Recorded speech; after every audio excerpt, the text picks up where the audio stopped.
Today's notes are on formal charge assessment. This is a very quick calculation that we are going to learn how to do today once we have drawn our Lewis dot structure. Now, the purpose of a formal charge is to help us check to see if our structure is correct.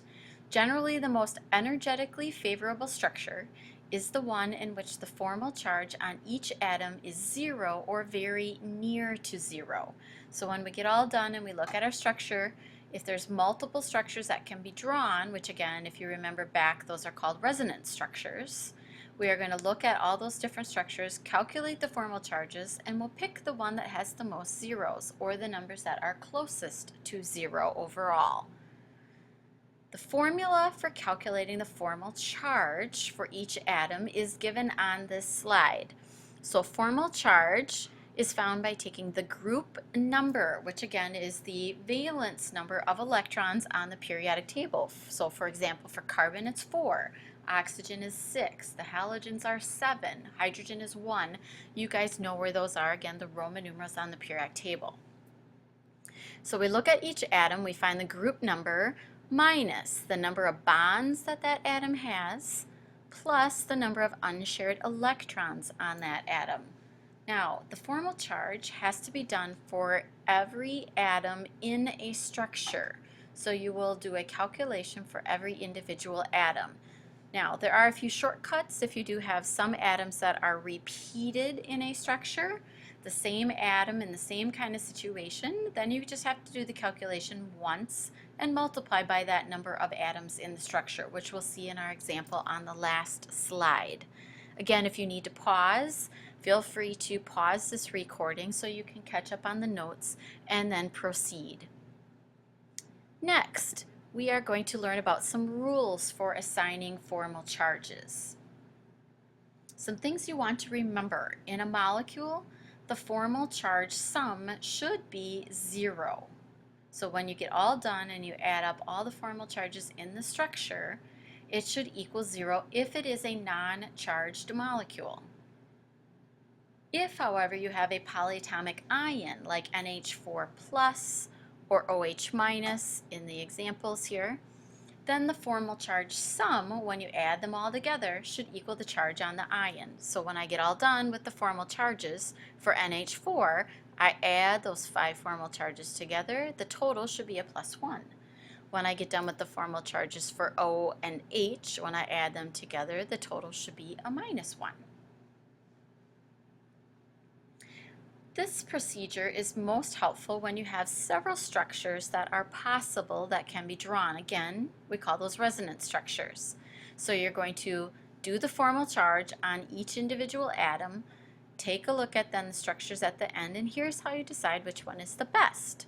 The one with the lowest overall formal charge on each element. In other words, again, the most zeros, or those closest to 0, is the best structure.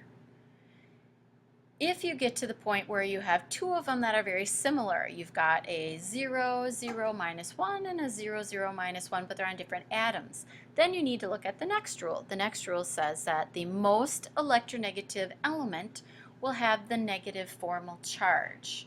So then you evaluate by looking at the electronegativities, and the one with the biggest green number, that would be the most electronegative, should have a negative formal charge. So if your structure is not like that, then that would not be the correct one. The last rule that we want to keep in mind is that any atoms that are bonded together should not be assigned a formal charge with the same sign. So you shouldn't have 2 negatives bonded together or 2 positive bonded together. If you have a structure where this happens, this usually means that you've drawn it incorrectly or you've calculated incorrectly. Go back and check your math. Otherwise, go back and check your whole calculation and the structure. Our last slide is going to be an example so you can see calculation of the formal charge in action. So we're going to use our same example from before. We have our Lewis dot structure for H2SO4 over here on the side. One of our rules as we progress in chemistry is again taking things to the next level. In college chemistry, professors expect you to, after you have calculated, just write the formal charge on the outside of the structure next to the atom that it belongs to. And you generally only do that for formal charges that are something other than 0. And so you'll see this in my work in the homework notebook when you are checking your answers. Okay, so let's proceed with this example. So we are going to start off first of all with the hydrogens on the outside. So these two hydrogens are exactly the same in situation. They have one bond. Okay, they're on the outside of the molecule. So we are just going to calculate for 1.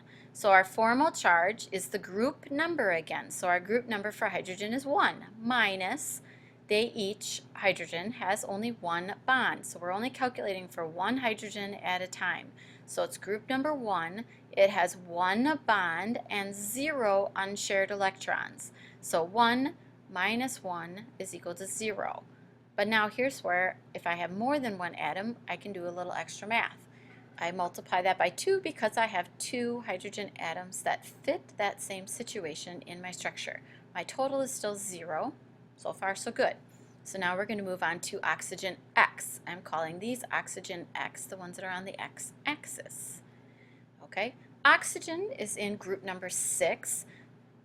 They each have 2 bonds and 2 unshared pairs of electrons for a total of 4 electrons that are not involved in a bond.